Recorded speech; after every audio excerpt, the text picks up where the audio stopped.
All right, everybody. Welcome to another episode of the Speak Black Man podcast. I am your host, Jason B. Allen, better known as Professor JBA. And listen, I'm super excited to have everybody connected to the conversation on this evening. Now, if this is your first time tuning in to the podcast, the Speak Black Man podcast is centered on building, connecting, and growing our stories, our impact, and most importantly, how we're changing the negative stereotypes. And so with that being said, I want to usher us right into the very first segment of the podcast, which is Jay's Corner, current events. And listen, I feel like there's so many things that are happening, but I want to highlight some positive things that are happening. This week, there in Atlanta for the state of Georgia is the School Choice Charter School Conference, which is amazing. A lot of schools, a lot of school leaders, a lot of need for vendors. We always talk about inclusion in spaces. We have to make sure that we're in the space to be included. So that's one of the positive things happening this week that is definitely centering education, where Georgia is lying in education, or where we're ranking in education, and also looking at innovation. What is happening different in schools? So definitely want to send a major shout out to partners like Dana Williams, who is a part of the Association of American Educators and leads the Georgia work. She is simply amazing. Another event I want to highlight is Parent Week of Action in Waterbury, Connecticut. Now, if you live in Georgia, we just had a phenomenal event in Georgia, or let me not even say events, and a week of action closing out February that was powerful. Savannah, Metro Atlanta, all in the mix. It was super exciting, super dope work. Major shout out to, again, Tanya Winters, who leads that work.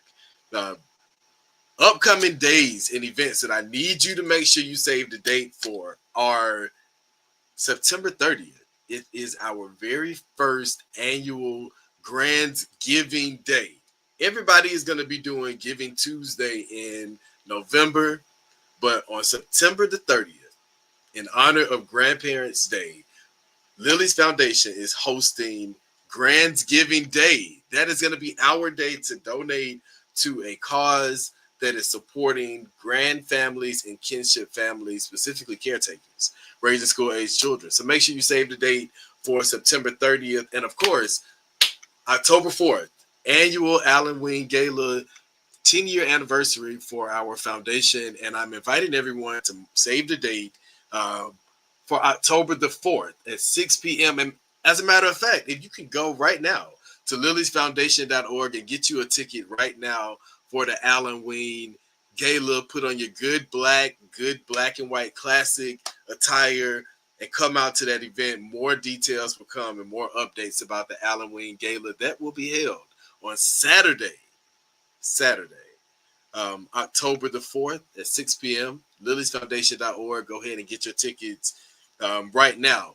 All right, enough talking from me. We have a highlight every week that we do of a business organization. This week, we are highlighting technology that definitely connects to math and more that we're going to be talking about on this evening. But tonight's highlight, one of our partner organizations is Cxmmunity X, and let's learn a little bit more about them.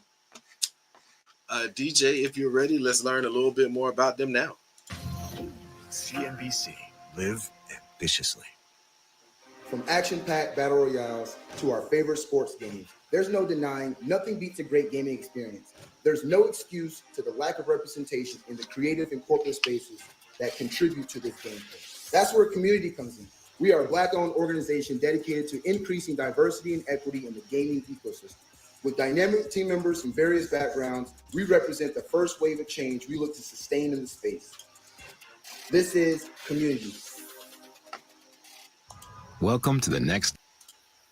All right. Okay, so Community X, I hope you guys can hear that. I can hear it, but I don't know if you all can hear it, but I hope you could. But Community X Foundation is amazing. Amazing. They are a partner of ours. They're doing some phenomenal things. Make sure that you go and check out their work. Now, that was tonight's highlight. Let's talk because it is almost time for the conversation to begin. I am super excited about this guest who is on this evening. We had this conversation last year on a phenomenal day. Um, uh, I'm excited about this year. I'm looking at my sweatshirt because real men teach. Now, I also will say this. By trade, I'm an ELA language arts teacher. However, for special education, I have had to go in and support teaching math. So real men teach math. I'm trying to read this upside down and talk to you guys. But real men teach math is super important. And my sweatshirt matches some of your background. So, Doc, welcome back. In good fashion, you've been on before. Tell the guest, a little bit about who you are, where you're from, and some of the super amazing work that you're doing with math and more. And then we're going to get right into the top five. So I'll turn it over to you. All right, coolio, y'all. Thank you for having me, Professor JBA. I am Dr. Robles. I am the founder and CEO of Math and More.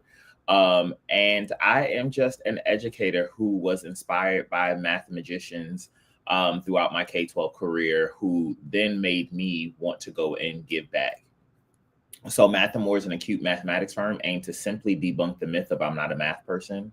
And we do that by tutoring twice. We're either tutoring K-12 students or we are tutoring adults via professional development so that they can ensure that they are professionally developed in their math practice. So that's what we do in a nutshell. And thank you for having me.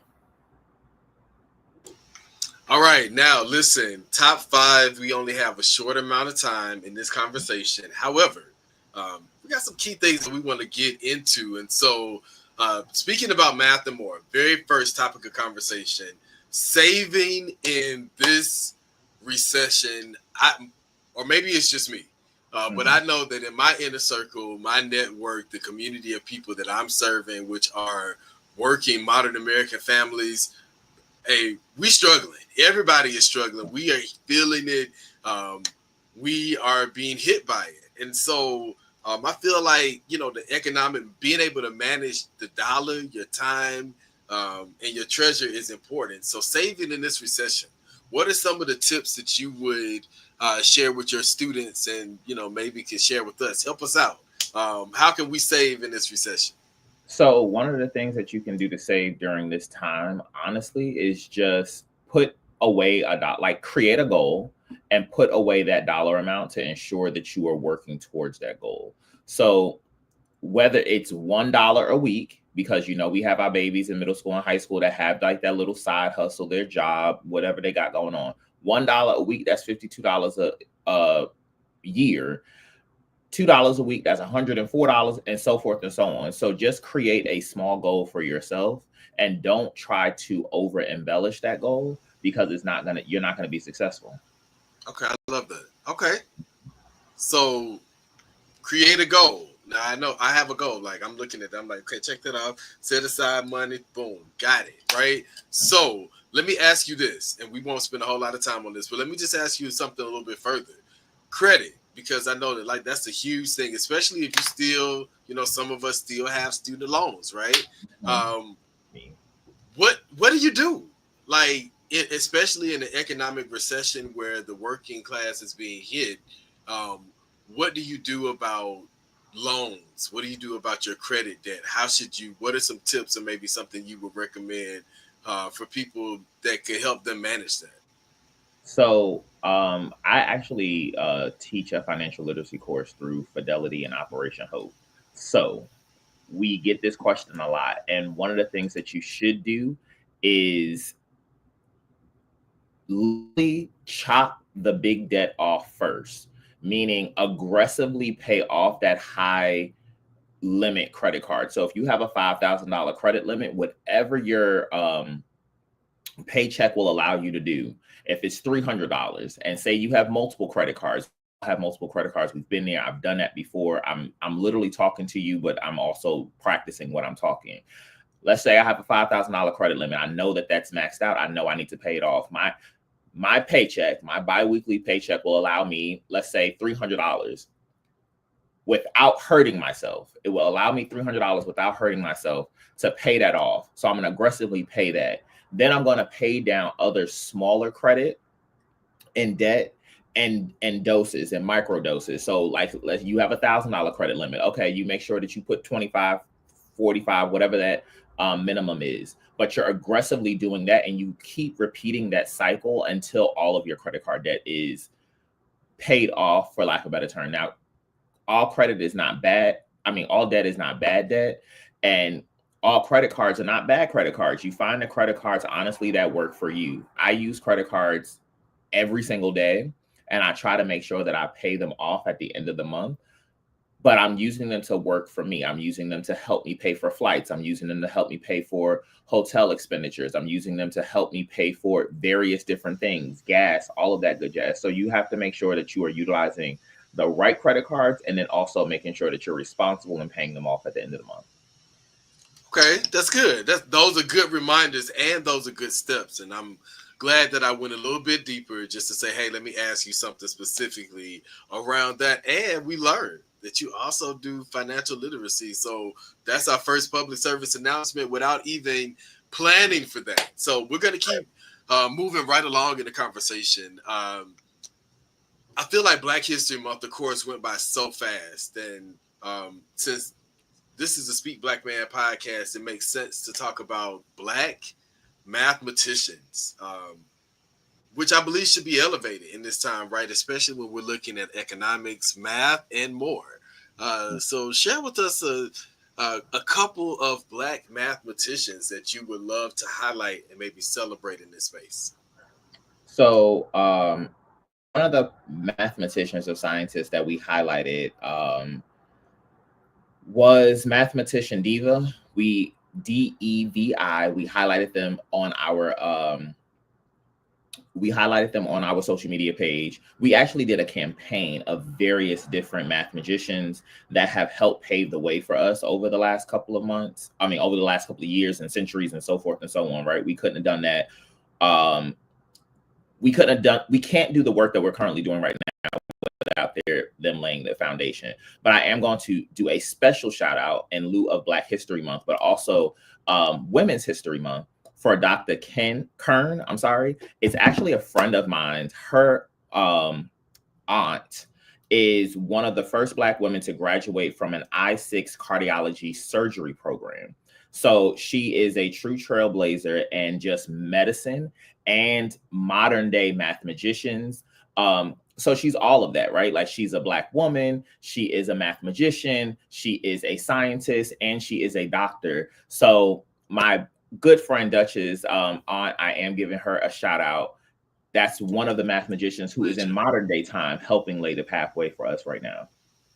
I love that. That's a major shout out, and it's actually a major accomplishment. And I'm glad that you connected the dots with Women's History Month, because a lot of people are saying, well, what is the relevance of, DEI? And it's the fact that we're having conversations right now around Women's History Month, and people are still learning things that we lived, either during our childhood, teenhood, young adulthood, middle age, adulthood, or senior adulthood. People are just now in this time learning about these people. And so it's important for us to have these conversations, and also to, celebrating our history is also a way of affirmation, like affirming who we are, where we've been, where we are now, and where we will continue to go and excel in the future. So again, I'm so glad that you made those highlights, which takes us right into the next piece of the conversation, which is around careers impacted by math. And so if parents are watching, caregivers, if you're watching live on YouTube or whichever platform you may be connected to this conversation, I want to go a little bit into the CTE piece of this, which is the career technical uh, aspect, workforce development, and where we should be preparing our children or our young people to go into. I'll take us back a little bit. 10 years ago, they were saying to Black and brown children, but Black children specifically, don't major in computer science. And then Elon Musk has said out of his mouth several times that, yes, our workers are coming from computer science and the best in their field, the best, degrees. And I'm sitting up here like, oh, wow, because we told, you know, Black children don't get these degrees, and look at what he's saying is needed for his company and other major billion-dollar tech companies. So passing the mic to you on careers impacted by math. So I'm gonna directly answer that question or statement, or address that statement, I should say. Saying for Black and brown and primarily Black communities to not major in a math field is habitually out of fear. We said that because somebody in our lives during some journey of our K-12 adult career, I'm not a math person. And that's it, right? Like, that's it. That's all. They sat there and they said, I'm not a math person. Don't worry about math. As long as you can read and write. Reading and writing literacy is what's going to take you far in life. And I'm not negating literacy at all. However, that is the reason why people were saying that. But it was only being said in Black and brown communities because it was a way to marginalize us and to take away access to then what we already knew to be projected careers in the world. So Math and More simply exists to debunk the myth of I'm not a math person.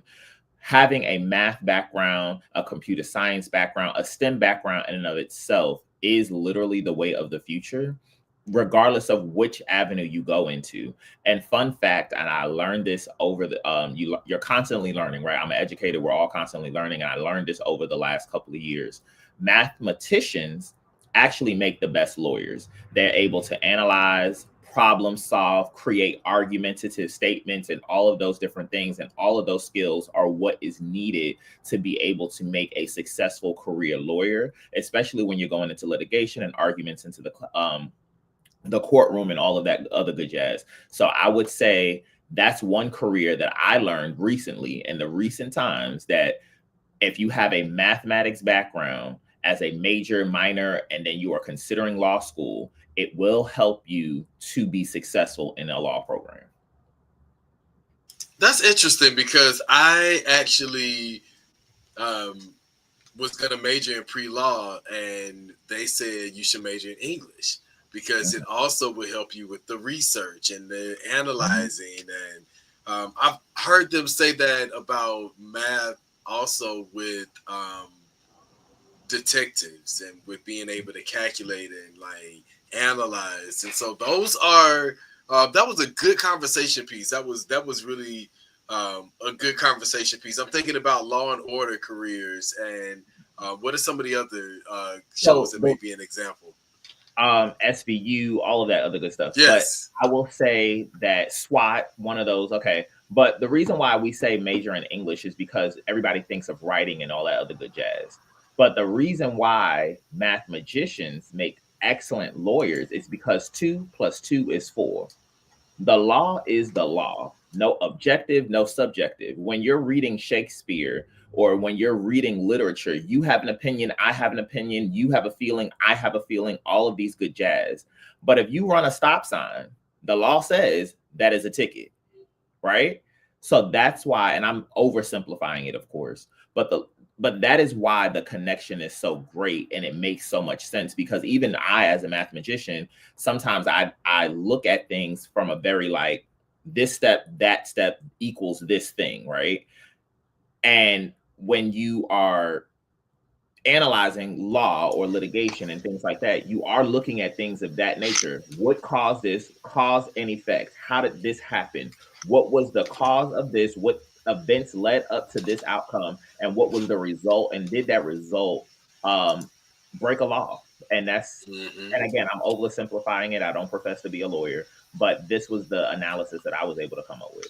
I mean, that is a good dynamic, though. Again, being the ELA teacher, but also having to work with and collaborate with the math teacher. That is an interesting dynamic, and I feel like both perspectives are needed, and that's the beauty between literacy and numeracy. Like they go hand in hand. There is no numeracy without literacy, and vice versa. So, very interesting perspective and dynamics.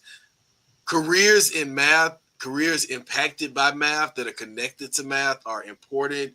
Make sure you're having these conversations with the young people in your life who you're connected to around careers impacted by math. Now, this connects us to the super dope graphic tee that you have on and Pi Day that's coming up, and why we are building this conversation and excitement around Real Men Teach Math and Math and More, celebrating with so many others across the nation, Pi Day. But talk to us about Pi Day, its history, and what you have upcoming this year.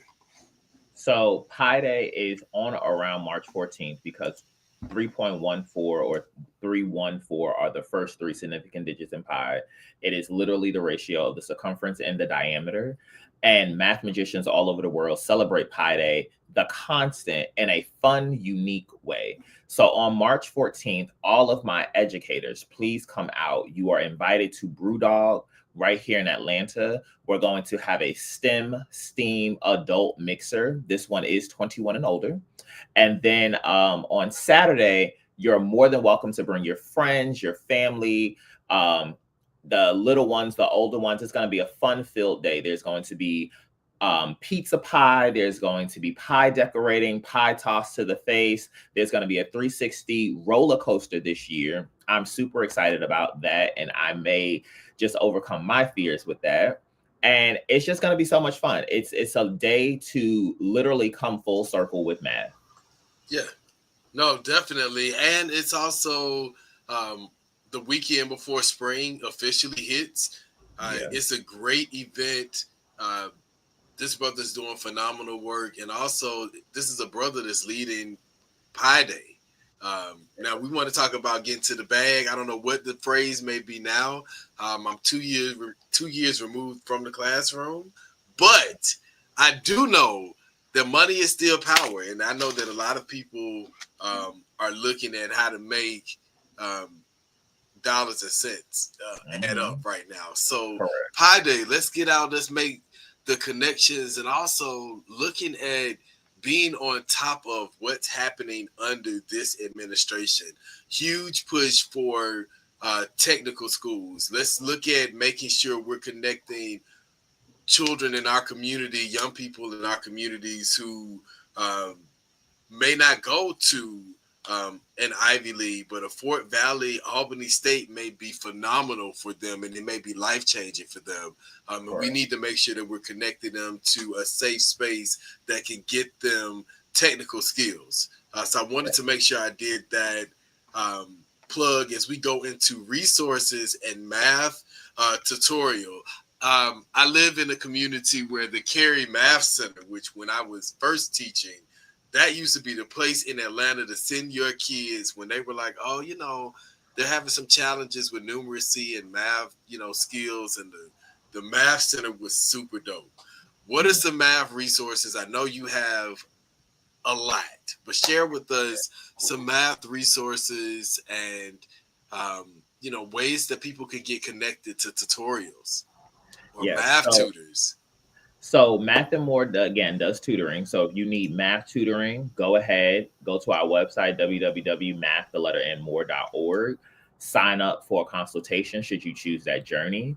But also we do invite you all to sign up for math tutoring. Math tutoring should not be a reactive approach to your child's academic journey. It should be a proactive approach.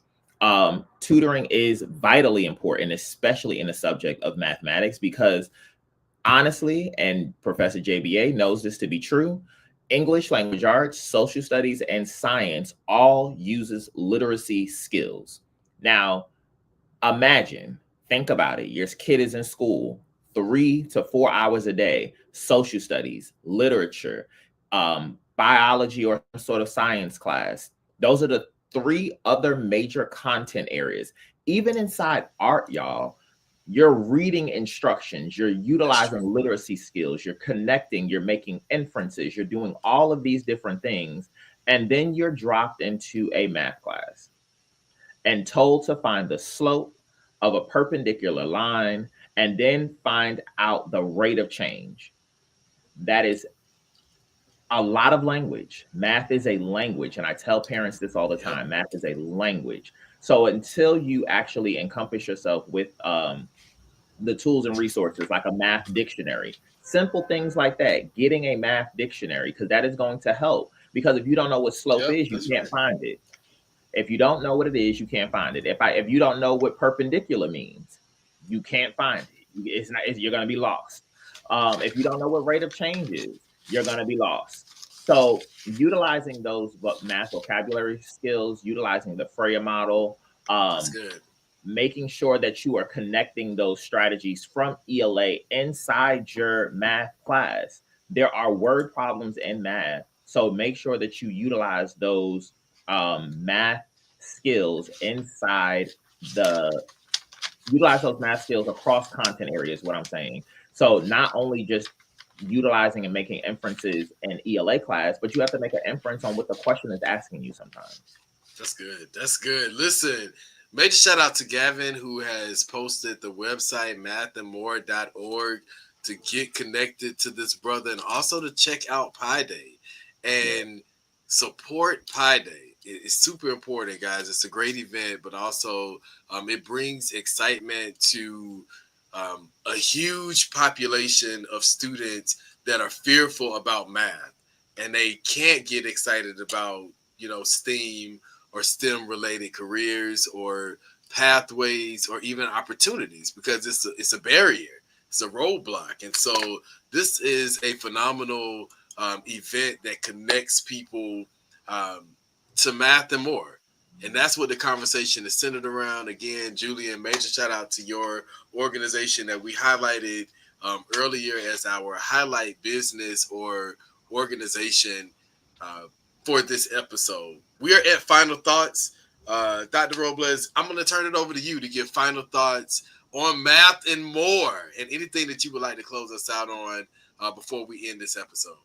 Yes, indeed. So once again, thank you for having me. If you are joining us for Pi Day this year and we talked about resources, I will be debuting a scholars or an activity book that students will be able to complete the Pi activities right there at Pi Day, but then also take it with them, something tangible to actually have the math come to life, and then they can take it with them to their math class. So that will be a free resource just by joining Pi Day this year. And then also, again, like Professor JBA said, Math and More runs on the contributions of those who are supporting it. We are a nonprofit 501c3, and Pi Day serves as our major fundraiser. So yes, it is all exciting for the kids and free for the kids. But purchase you a Pi Day t-shirt on our website and or make a contribution to sponsor Pi Day. All right, Dr. Robles, again, thank you so much for being on Season 6, Episode 6, Math and More. Again, this was a phenomenal conversation and elevating a conversation again around the urgency of getting our children and young people excited about math, creative ways that they can manage their time and their money, right? Financial literacy, tutoring, just a recap of some of the things that were discussed and also provided during this episode. Again, just to remind you, this episode is built on centering how we can get resources to our families and to our young people.